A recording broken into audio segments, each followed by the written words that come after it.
So yun man, content na natin to for Sino Stories. And then, mag-uusap tayo about mga nakakatakot nating experience, yung mga true to life. And then, yung mga ideas natin or dahil ba dun sa mga nakakatakot na experience natin, tayo nagsusulat or dahil ba dyan sa mga experience natin tayo gumagawa ng sulat na based sa horror and bakit hindi tayo nagsusulat about love kasi di ba love stories something na in ngayon pero yun yung topic natin tonight para din sa mga listeners natin background kumbaga natin. Though may mga love stories din naman pero Ako din. syempre, may iba kasing dating yung horror ko eh. May ibang mas malawak May kagat. mas malawak yung kayang laruin nung imaginations bilang writer kapag horror yung ginagawa mo. 'Di ba? So, pero yun nga. So, doon sa may sa kwento ka, personal, may kwento ka. Oo, okay to personal experience talaga. Ano ba to? Ano pa to? Bata pa ako nito. Okay. Tingin ko grade 6 ako noon eh. So, nung grade 6 ako, meron akong gitarang green. Ang ano ko doon, ang pinangalan ko doon, pinangalan ko doon Santong. Yan yung pinangalan ko doon sa gitara ko. Okay. Doon may kakilala kasi kaming kang Santong eh. Pero yun nga, meron akong gitara na green, ang pinangalan ko Santong. May dating siya ron sa kwento. Dean na gitara, Dean. Green, kulay green. Green. Okay, akala ko Dean yung kulay brand. green siyang gitara. Okay. So, yung ano kong yun, yung gitara kong yun. So, kasi ang bahay namin ay may parang second floor-ish. Yung parang ano lang, apat na hakbang lang nasa second floor ka na. So, gano'n. Grade 6 ako noon, gabi, nagigitara ako sa baba ng bahay namin. Okay. So, tugtog lang ako. Tapos, iniwan ko yung gitara dun sa baba. Tapos umakyat ako para magpahinga. Siyempre pag ka medyo hindi ka pa noon, kung saan mo maiwan gamit mo, di ba? Dahil Balahura. bata pa eh. Bata pa eh. So iniwan ko yung gitara ko dun sa baba and natulog ako dun sa kwarto ko which is dun sa second floor ng bahay namin. Nung natutulog ako, alam ko na mag-sleep paralysis ako kasi nakaramdam ako na parang yung alam ko nagising ako, lumamig yung katawang ko, tapos alam ko na yon sleep paralysis yon. So napadilat ako. Yun lang yung yun yung nakakatakot lang na napadilat ako. Pero it doesn't mean na totoo yung nakita ko eh. Pero eto nga, kaya siya nakakatakot. Napadilat ako. Ang nakita ko nung during sleep paralysis ko is nakasabit yung gitara ko sa normal na sabitan ko ng gitara sa kwarto ko. At merong ibang tao. May nakita akong lalaki which is wala namang kasing ganoong lalaki sa amin noon. Nandun lang naman lolo ko lang. So, hindi yun lolo ko, alam ko kasi ang suot niya, naka-camouflage siyang jacket, naka-blue siya na pang loob, and hindi ko na abot yung sa pang shirt. Pero hindi ko rin kita yung ulo niya. Nandun ako sa ganong anggulo lang. Yun lang yung kaya ko nung kasi paano bang tawag doon? Nakatihaya. Tapos nakatingin lang ako doon sa pader. So doon ako napatingin. So, sabi ko sa sarili ko, sana magising na ako. Ilang beses ko siyang sinasabi hanggang sa napapikit ako. Tapos nakatulog ako. So, eto na. Nagising ako. Nung nagising ako, nakita ko yung gitara ko na nakasabit sa pader. So, ibig sabihin, kung ano man yung nakita ko during sleep paralysis ko, totoo kasi nandun yung gitara ko sa pader. Ang question, ba't nandun yung gitara ko kung iniwan ko sa baba? So, tinanong ko nanay ko. Ay, gagi. Nay, ba't nandun yung gitara ko? Sabi niya, nilagay ko yung gitara mo sa kwarto mo kasi pakalat-kalat. Hindi ko na yung nakita ko, alam ko yun. So, may nakita ako. Oo. Pero, hindi, yung yung sitwasyon na hindi mo pa masasabing horror, pwedeng nakita mo lang yan, nag-hallucinate ka lang kasi natutulog ka. Ito ngayon ang horror part. Okay. Ilang years yung dumaan. Ay, hindi ilang years, months lang yung dumaan. kailangan kong puntahan ang sorry, hindi ko maalala kung ilang buwan na, iniisip ko talaga siya. Pero basta pumunta ako ng Rosario para puntahan yung side ng family ng tatay ko. Ng lola ko, tita ko. Cavite, Rosario, Cavite. Oo, Rosario, Cavite to. Mhm. So, kwentuhan. Doon ko nalaman na sabi daw, matagal naman na kasing hiwalay ang nanay at tatay ko. So, sabi daw, yung tatay ko ay meron ng dati, wala na patay na tatay ko, pero meron siya dating kinakasama, meron siyang andun na yung mga kwento na parang naiintindihan mo na bilang matanda ka na. So, pero, yung horror lang doon, the way they describe yung tatay ko, na gusto niyang suot yung fatigue jacket niya and yung blue t-shirt. So, grabe. yun ngayon yung mystery sa until now. Hindi natin alam kung totoo yun, but it's just two coincidence na mangyaring yung same description, yung sleep paralysis, yung gitara, yung nakita ko. Parang masyado lang siya. So, yun yung isa kong personal silhouette experience. Ba ang nakita mo? Silhouette? Hindi, tao talaga siya. Tao talaga. Na hindi siya abot ng paningin ko, hindi ko abot yung ulo. Oo. Hindi ko abot yung tingin ng ulo kasi nandun lang siya, hindi naman ako makagalaw eh. Nakatihaya ako, wala, yun lang yung kita ko.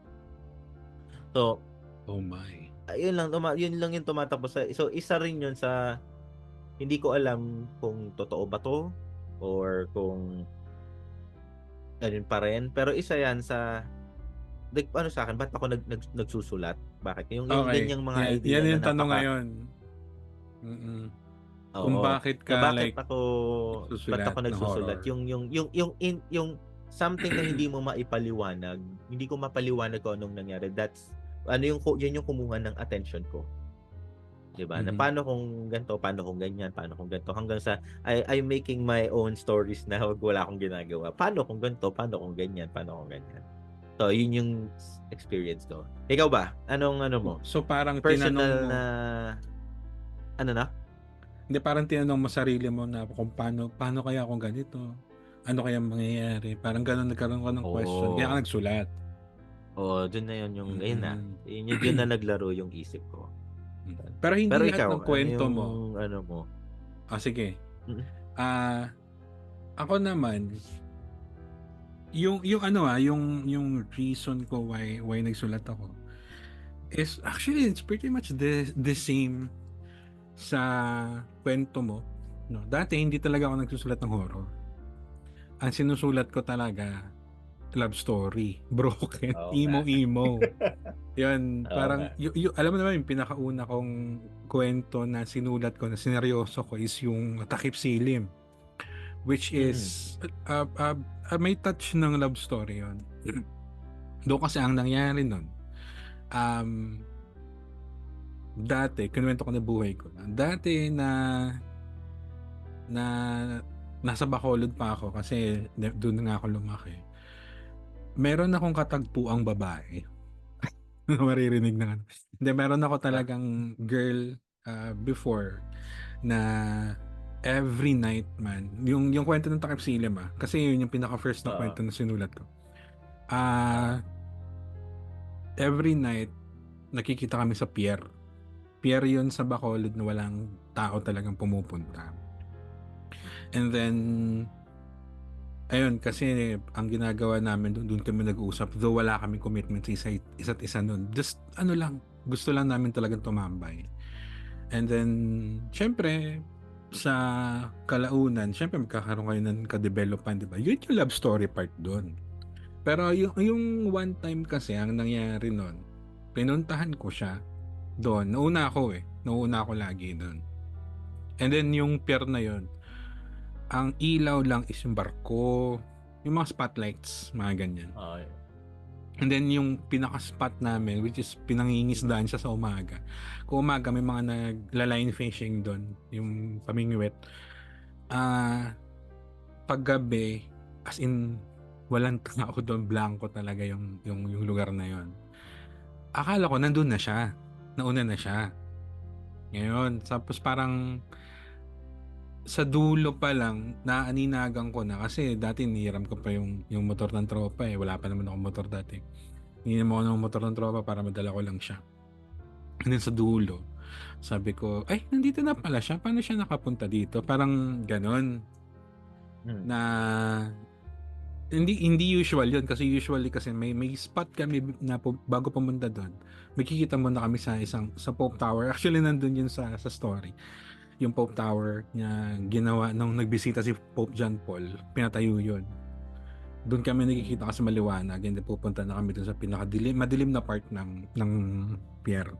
Akala ko nandun na siya man. Kasi may babae yung nakatayo sa pinaka-corner ng uh, ano tawag doon? Dito, breakwater. Yan. Sa pinaka-corner. Which is, yun yung usual spot namin kasi maganda mahangin. Tsaka malayo sa tao. Then may motor naman. So, pwede ka naman umalis anytime. Tsaka tambayan din talaga ng mga magjojowa yung part na yun. Kung weekends.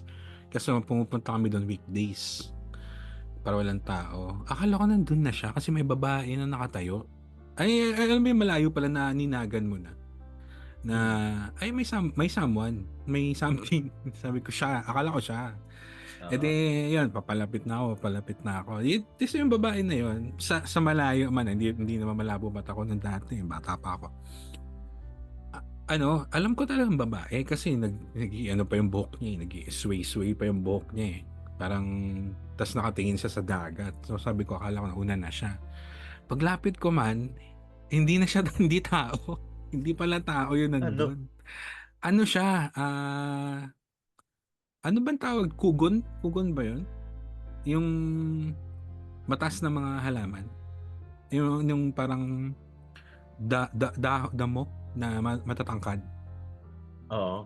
Oo, kugon. Pero ang weird man, bato yun. Tapos hindi pwedeng oo, legit man, hindi ako nagjo-joke. As in legit, hindi ako nagjo-joke. Pero bato siya, pero bato pero may tumubong kugon sa crack. Paano ba siya? Bato na may tumubong. Kugon okay. sa crack. Yun siya, yun yung yun yung nakita ko. Pero sa malayo talaga korte niya babae. Pero siguro sabihin ko na lang na like yung trick to the eye, trick sa mata, ganun. Yung trick lang sa mata natin, nakala natin ganitong shape pero hindi pala. Pero as in honestly, babae talaga tingin ko. And then nag-i-sway. Tsaka ang weird kasi sa araw-araw ba naman namin hindi namin papansin yung kugon. 'Di ba? Yung ganong kataas na hindi naman siya ganong kataas, nasa hanggang liig lang siya kataas na kugon na tumubo dun sa crack. Though, that time, sabihin natin mga 2 to 3 days kami hindi nakapunta bago ulit kami pumunta dun. And wala yun. Wala yung tanim na yun. Kaya, sabi ko, tapos tumawag siya, sabi pasundo. Tapos sabi niya, nandito pa ako, pasundo. Eh di syempre, karipas na ako. Tapos kinento ko sa kanya yung kwento. And then sabi niya, ba't hindi ka magsulat? Ba't hindi mo isulat? Parang ganon. Parang doon nagsimula ang doon na yun ng ano ko. Doon na yun, nga no. Pero hindi ako magaling. Like, hindi ako ganon ka expressive. Lalo na, syempre, mahilig lang ako magbasa. And then, hindi pa ako nagbabasa ng Tagalog, which is yun, sinusulat ko Tagalog. Same tayo. Pero, ako same time, hindi rin ako gaanong kaalam pa kung paano ko siya isusulat yung mga horror stories ko. Yung nagsimula lang na sinulat ko or isipan ko siya ng parang paano ko siya i-deliver nung lagi na tayong magkasama. Nagsusulat na tayo sabay. Nang nagkukwentuhan na tayo yan, yung mga gantong brainstorming. Nagkukwentuhan na tayo ng ganyan. So, nagbe-brainstorm na paano kung ganito? Paano kung ganyan? Hanggang sa, kwento na to, sige, sulat natin. Hanggang sa na lang ako, sunod-sunod na yung natatapos na kwento, sunod na yung sige, na natin to, tuloy natin to, ha. Yun na nga yun. Since credit sa'yo yung pagkakagawa ng title ng page natin, which is Sino Story nga, saan mo siya nakuha? Saan ano yung idea mo? Hindi mo lang kwento sa akin yan man eh. Kung paano naisip yung sino. Ako okay lang, parang ganda. Ang Sino Stories, ang tumatakbo talaga sa isip ko mga pangalan, mga bagay na mapapaisip ka na hindi walang sagot. Kasi yung kay ano yan, yung kay H.P. Lovecraft Okay. na Fear of the Unknown, Yeah, 'di yeah, yeah. ba? So, pag sinabi lang na Sino stories, parang yung Sino isa yan sa wala yung simple way lang na parang mapapatanong ka anong ibig sabihin is that a story? Yung title ba nitong ano to is a story? Ano yung Sino? Meron bang papakilalang tao? Meron bang ano to? So mystery parang just parang maalala ng tao. May tanong siya ron sa pangalan na 'yon. 'Di ba? Sino? Yun sa akin. Kaya siya Sino. 'Di ba? Ang pangit naman ng bakit story. Ang Allen naisip ko story. kasi doon, 'di ba, nung narinig ko, agree kagad ako. Sabi ko, hindi, sige, Sino na lang. Kasi parang meron siyang underlying mystery nga, or underlying Exactly. idea na kung ano kasi, 'di ba, for example, in a murder case, ang tanong kagad, sino yung pumatay, 'di ba? Tapos kung may ano naman, kung may misteryo na may nagpakita sa akin, sino 'yun? Yun yung mga questions na incorporate ko doon. Sabi ko, oh nga, no, ang ganda, ang galing. So, sige, Tsaka papangalan simple natin lang. 'yan. Hindi siya gano'ng Oo, kahirap ano yun. Oo. Sino So yun, story. kaya siya na So, gano'n. so Parang technically, yung idea natin, like, for us to write stuff, is based sa experience natin na hindi natin ma-explain nung kabataan tayo. Parang ganun, no? oo. Parang naging ganun siya. Kasi dati talaga never ko naisip na magsulat ng horror eh. Kasi dati nga pa ako, nababadoyan ako sa mga Filipino horror film eh, 'di ba? Oo, pero hindi naman hindi lang naman based sa experience. Meron ding mga ayan tama na. So the way what I mean by experience is may mangyayari sa akin isang normal na bagay lang pero meron akong what if. Okay. Yun ko siya nasisimulang gawan ng kwento. Paano What if kung kung ganito kaya kung ano to? Ganito yung nangyari. What if kung ganyan? That's one side of maganda. story. And that's na galing sa akin and meron ding mga gaaling sa kwento ng ibang tao na nakikinig lang ako. Gusto kasi talagang pagdating sa mga team buildings, pagdating sa mga bagong kakilala, yan yung isang ini-aim ko magkaroon ng moment sa mga tao para tanungin ng any story interesting, even not horror, any interesting stories yung gusto mong i-share, Kwento. ganyan. Which mostly pagka ganun, ang dating siguro sa kanila is horror talaga. Yun yung nai-inject kong idea sa kanila. So, horror yung kinukwento. So, Anong ako kwento umiikot. meron ka, ganun, diba? So, ito, bago which tayo... is okay. bago tayo mataas, meron lang isang kwento na tumatak sa akin na sobrang simple lang. Sige. Ano siya? Nalimutan ko ng probinsya siya eh. Pero, kaklase ko siya ng college. Sabi niya, nung bata siya, tinawag niya yung tatay niya sa inuman. Tinatatawag ng nanay niya, which is hindi sumusunod yung tatay niya. Ayaw sumunod ng tatay. So, ang ginawa niya, tumayo na lang siya ron sa parang hindi siya makakauwi hangga't di niya natusundo tatay niya eh. So, tumayo siya ron sa malapit sa inuman ng tatay niya. Pero merong may pumarada daw na nasasakyan sa harap niya. Paganda yung sasakyan. Sabi Okay. sama ka, typical na nung sa bata na kilala ko ganito mo, kilala ko ganyan mo, sama ka. Pero kidnapper. ganun.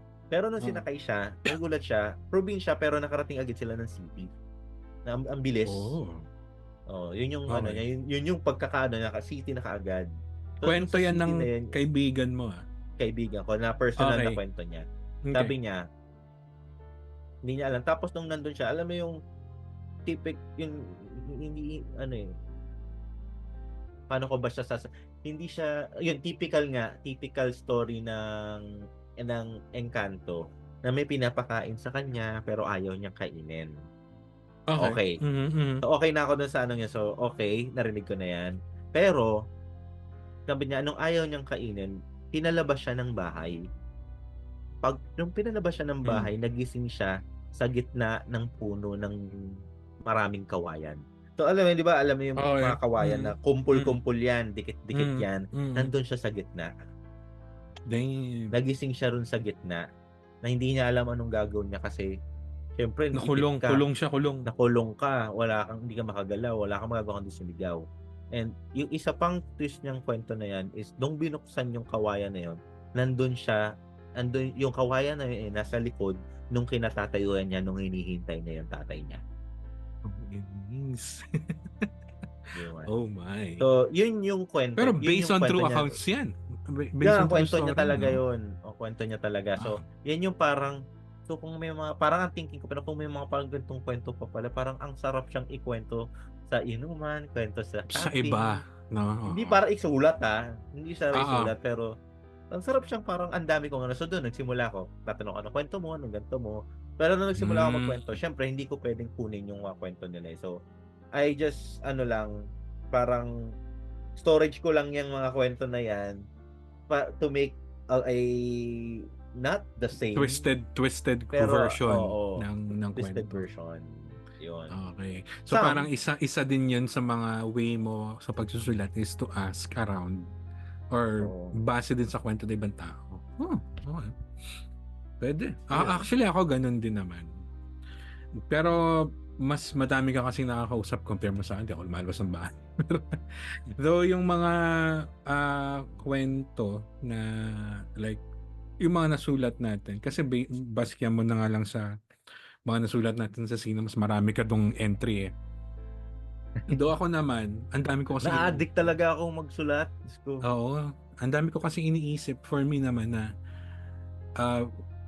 yung mga butas kumbaga hinahanap ko na parang kaya natatagalan ang tagal ko magsulat ang haba ko magsulat, di ba? Hindi na ako dati yung kaya ko magsulat na isang kwento isang upuan eh, di ba? Pero hindi siya ganoon ka-quality for me though may mga nagko-comment naman na maganda, pero yun hindi na ako ganun ka spontaneous kumbaga. Parang ngayon since sabi mo nga nag-uusap tayo and then nagbe-brainstorm tayo pag may naririnig ako sa kayo, uy magandang idea no, siyempre di ko ilagay, diba? So parang humahaba yung kwento kaya natatagalan kasi sa mga readers ko dun sa Enchanted Story, sorry na sa mahabang kwento mo, sabi ko grabe naman tong kwento akong to, sabi ko pwede na tong pang Wattpad pang-Wattpad na nga yung actually ngayon. That's your way. Doon ka na-enjoy na ano yung imagination mo. Ako kasi trinay ko siyang as mas maiksi as possible. Mas gusto kong magtagal na lang yung tanong sa isip ng reader. Anong nangyari? Yung nandun ako parang yun yung gusto kong makilala. Yun style ko. Isang tanong ko din yun man eh. Kasi marami akong like readers dun sa mga napagpo-post sa mga groups na nagbabasa ng mga kwento ko. May mga pinopost akong kwento dun na yung ending is, alam mo yung mapapatanong ka, ano yung nangyari? And then yung mga readers natin nagtatanong, next or what's next, ano nangyari? Hingi pa ng part 2 kahit na sa isip mo. Tapos na to eh. Tapos na to, isipin nyo na lang yung ending, diba? Ano yung comment mo doon? For ganun, may mga hints na yan yung...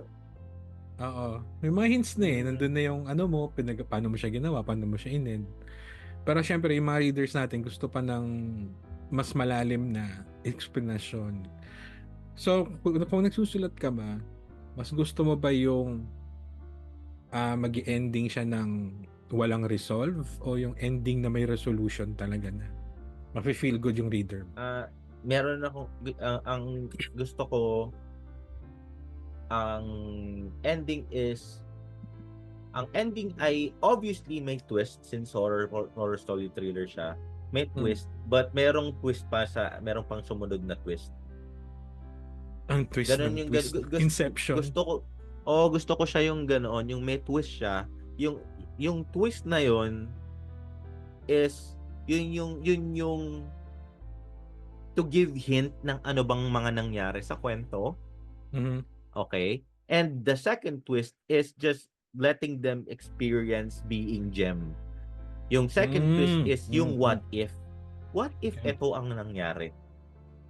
So they can, so that makes them so meron parang way sila to make their own ending, their own stories, what's gonna be the next part of the story. Meron silang ganun. Yun yung ano ko. Okay. So, merong magko-comment sa akin. Actually, sinubukan ko siyang i-share sa opisina, nasabi ko sa'yo, di ba?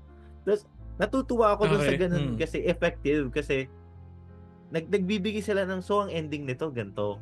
So, ako, tapos na eh. Input Wala nila, na akong, input. nagkakaroon sila, okay yun, ang ganda ng idea niya, ha? Okay, magandang ending yan. Okay, good. Parang ganun. So, nakikita ko engaged sila sa mga story. So parang gusto mong, yung reader mo, gusto mong makita nila kung ano yung nakikita ni Jem, kumbaga. Yung way ko, ba't ako nagsusulat, yung what if ko, parang yun din, magkaroon din sila ng what if dun sa story. Paano yung kung ganito mangyari? Diba? May Okay. second twist. Maganda. May maiiwan. Ang bad thing lang sa pagiging ganito ay parang naging ano lang ako, medyo obsessed sa pagsusulat ng horror na nagiging masyadong nananaginip na ako ng horror, nananaginip na ako ng kwento. Kaya merong point ng eto sa journey ko ng pagsusulat na huminto ako eh. Kasi I feel nagiging bad na siya. So parang nung bumalik ako, I feel na naging in control naman na. Parang hindi naman alam ako mo yung for I enjoy na. the idea of an artist, no? Kala, di ba, alam mo naman yung mga history ng mga writers natin. Na-mention ko, H.P. Lovecraft, Edgar Allan Poe, yung mga nagiging influence natin, no? Most of the kwento na sa susulat nila is based din naman sa panaginip. Kaso sa'yo, baliktad. Dahil nagsusulat ka, napapanaginipan mo. Oo. Hindi yan Meron din napanaginipan namang mo, mga kaya sinulat mo. panaginip. Meron din naman from panaginip. Pero naging ano lang eh, parang something na masyado na akong kino-consume nung mga kwento na yan. Na it's not good for me anymore. So kaya kung laylo muna tayo, masyado ka nang nag-iisip ng puro dark na lang. yung writer's yung dilemma nangyari. tawag. So which is yun yung point ng sarili ko na parang ang daming magandang nangyari kasi once you get to that dark side of yourself, that dark point of yourself, nandyan ang maraming magandang kwento. Nandyan ang inspiration. Nandyan, but it's too much. So, ni-note ko lang siya sa papel, pero pagka-note ko, binibitawan ko na. Huwag mo nang isipin yan, Jem. Pagpaliban mo na. So, matagal na pa noon, hindi ako nagsulat. Pagbalik ko, marami ako notes. Ganun lang. Ganun ko siya, ganun yung ano ko. Way mo. Yung sige, experience ko. Break muna natin to. Babalik tayo. And then, pag-usapan naman natin next, pag galing natin sa break, yung mga influences natin. And, siguro kung yung mga natin, mga inspirations natin, maliban dun sa mga naging inspiration natin before, like inspiration natin now, na nagsusulat tayo, and then mga influences natin, para sa next na, natin, topic. Okay.